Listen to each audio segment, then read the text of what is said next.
Chris Addison, Hugh Dennis and Sarah Millican. We start with a round called Headliners. Here's a picture of Prime Minister Gordon Brown in buoyant mood, but what does ROCB stand for? There's a row over Cameron's bedroom. He's already in there, measuring up the curtains. What are you doing? Help! Is he going... There's a robin on the corner of the building. It would be nice. It would be nice if he just got more distracted by wildlife. That would be quite sweet. He's just trying to draw attention from the polls. No, there's a robin on the corner of the building. It's a true purpose. It's a true purpose that your government's in chaos. Is that a chaffinch? By the way, that everyone's... the recession being over merely means we've ended the phase of becoming poor. Now we just get to enjoy being poor.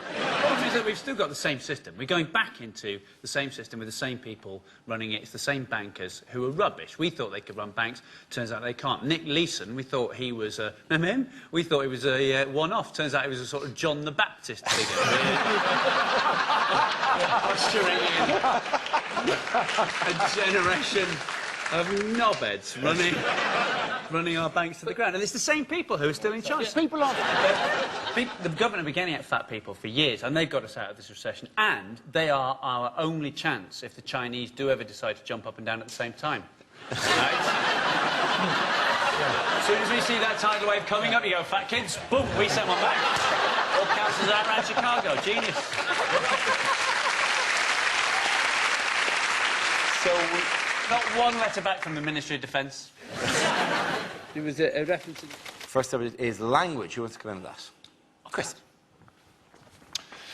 Language, apparently, was developed by humans to help them during hunting. That's what people will tell you. I don't buy that. I think language is more likely to have developed spontaneously, probably between a cave couple who were just furious with each other, incandescent with rage, but completely incapable of expressing their emotion, just standing opposite each other in the cave mouth, going until something had to give. And one of them finally snapped and went, "You prick!" And they all went, "Oh, it's all coming out now, isn't it? Never clean this cave up. This place is a tip." "Well, why didn't you say something before?" "Well, I couldn't, could I?" "You're a pig, you are. My mother warned me about you." "Oh, really? How?" The Bantu languages of the southern African peoples, they speak with a system of clicks and tuts, this kind of... using the throat and the tongue and the... constantly surrounded by horses they've no need of. It's a nightmare for them. Bantu for go-away horses. They're screwed, really, isn't it? Thank you very much, Chris. Entertainment is the category.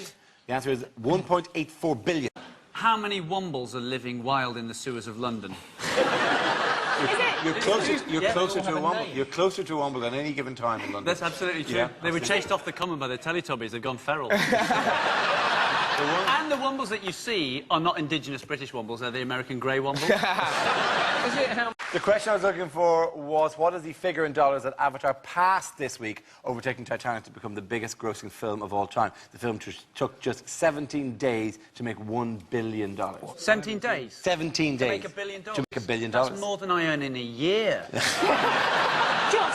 I look like Mr. Tumnus. Well, for some reason, they've turned me ginger. You look like Mr. Tumnus' security.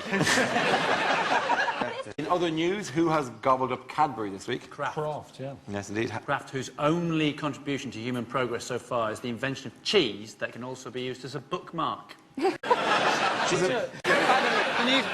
And the news, they kept saying, they just kept saying that Cadbury's had been taken over by an American food giant. I was thinking, you're going to have to be more specific, because about half the population of America could technically be described as American food giant. Truly, you could say that the Jolly Green Giant. He's one of yours, isn't he? He's British. You could say that he could defend. He's British. He's fictional, Dara. Oh, well, that's real. Fictional British. So he's green. What would make you think he wasn't one of yours?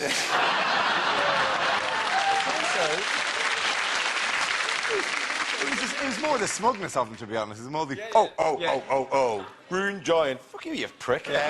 The first subject tonight is unlikely things to hear at an awards ceremony.